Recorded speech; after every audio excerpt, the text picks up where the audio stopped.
આજે આપણે સમસ્યા અને સમાધાનના મુદ્દામાં પણ એક ખાસ મહત્ત્વની વાત કરવાની છે.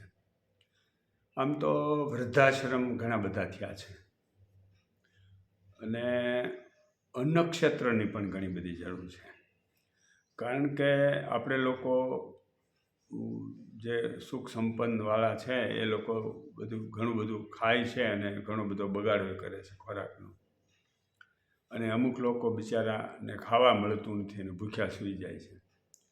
હવે એમાં ખાસ કરીને મને એકવાર વિચાર આવ્યો કે જે વૃદ્ધ છે, અપંગ છે, ચાલી નથી શકતા, ક્યાંય ભીખ માગી શકતા નથી, સવર્ણ વર્ગના લોકો છે એ ભીખ માગવા નહીં જઈ શકે, બાકી તો બીજા લોકો ગમે આ રોડ પર ભીખ માગીને ખાયેલી છે. તો એ લોકોને જમવા માટેની શું વ્યવસ્થા? નથી પેન્શન કે નથી કોઈ બીજી આવકનું સાધન. એટલે 30 વર્ષ પહેલાં મેં મોરબી ખાતે એક અન્નક્ષેત્ર શરૂ કર્યું, લાતી મેઇન રોડ ઉપર, અયોધ્યાપુરી રોડની બેની વચ્ચે, કે જે આમ તો જૂની રેલવે લાઈન હતી. એમાં ઘણા બધા લોકોએ જગ્યા વાળી લીધેલી, પણ અમે એ ખાલી કરાવી અને એ જગ્યાએ અન્નક્ષેત્રનું મેં અમારા ખર્ચે મકાન બનાવ્યું. કોઈની પાસેથી પણ ફંડવાળો લીધો નથી. અને એ મકાનની અંદર લોકો 101 માણસો ખાવા બેસી શકે અને રસોડું પણ બનાવ્યું.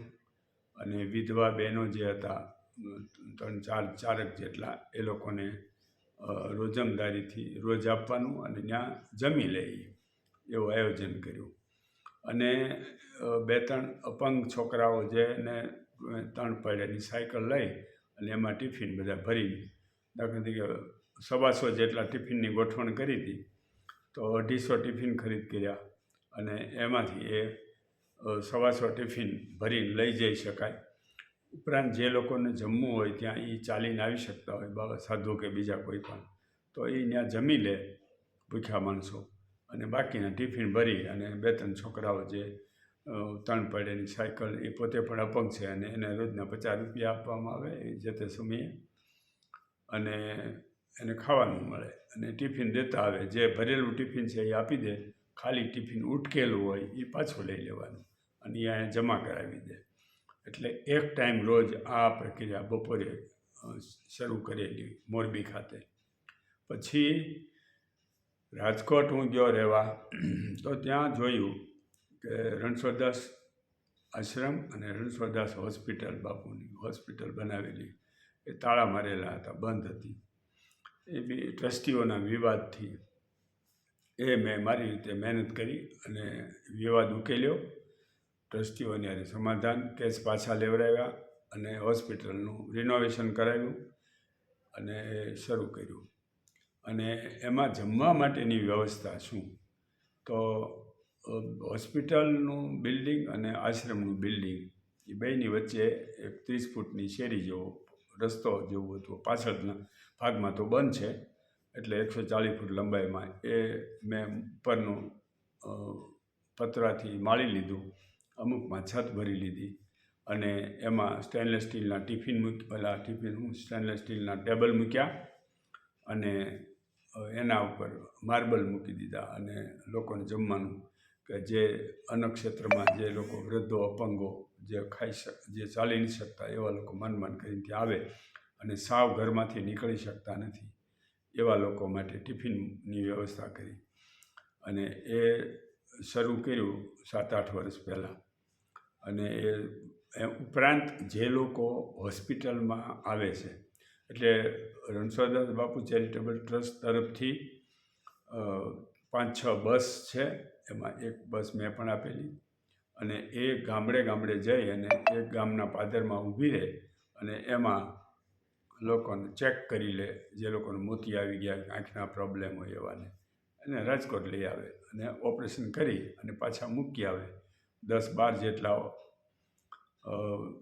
આંખના સર્જન પણ છે અને અત્યારે તો બહુ સરસ રીતે ચાલે છે. પણ એ લોકોને પણ જમવા મળે, કે જે દર્દીઓ છે 300-400 જેટલા રોજ ઓપરેશન થઈ શકે એટલી વ્યવસ્થા છે. 8 જેટલા ઓપરેશન થિયેટર પણ છે એમાં. એટલે આ એક સામાજિક સમસ્યા મને એટલા માટે લાગતી હતી કે ભાઈ આ હોસ્પિટલ ચાલવી જ જોઈએ, કારણ કે જો મોતિયો પાકી જાય તો એ વ્યક્તિ બ્લાઇન્ડ થઈ જાય, આંધળા થઈ જાય, અને એના માટે જીવન જીવવું બહુ દોહલું બની જાય. એટલે એવું નક્કી કર્યું કે ભાઈ દરેક ગામડે ગામડે બસ જાય અને જેને ઓછું દેખાય છે, તકલીફ છે, એને ચેક કરીને બસમાં બેહારીને અહીંયા લઈ આવે ને પછી બીજા દિવસે ઓપરેશન કરીને પાછા મૂકી આવવાના. આ એક પણ સામાજિક મોટી સમસ્યા છે.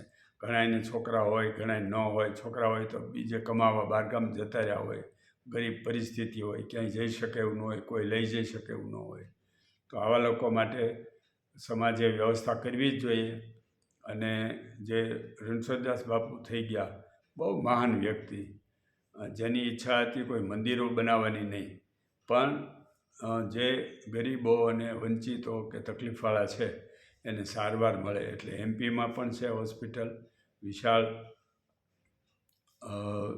યુપીમાં પણ છે, ત્યાં જૈન સાહેબ સંભાળે છે, અહીંયા વિષ્ણુભાઈ જોવનપુત્રા સંભાળે છે એમપીમાં, અહીંયા ગુજરાતમાં પણ સરસ રીતે ચાલે છે. તો આવા સંજોગોમાં દરેક જગ્યાએ હોસ્પિટલની સાથે અન્નક્ષેત્ર પણ હોવું જોઈએ, તો આવા ગરીબ લોકોને આ ખાવાની વ્યવસ્થા થઈ શકે. અમુક લોકોએ રાજકોટ સિવિલ હોસ્પિટલમાં પણ આવું આયોજન કરેલું છે, ત્યાં પણ દર્દી અને એના સગાઓને ખાવા મળે. બહુ સારું કામ કર્યું છે કોઈએ, જેણે પણ કર્યું હોય એણે. ઓકે.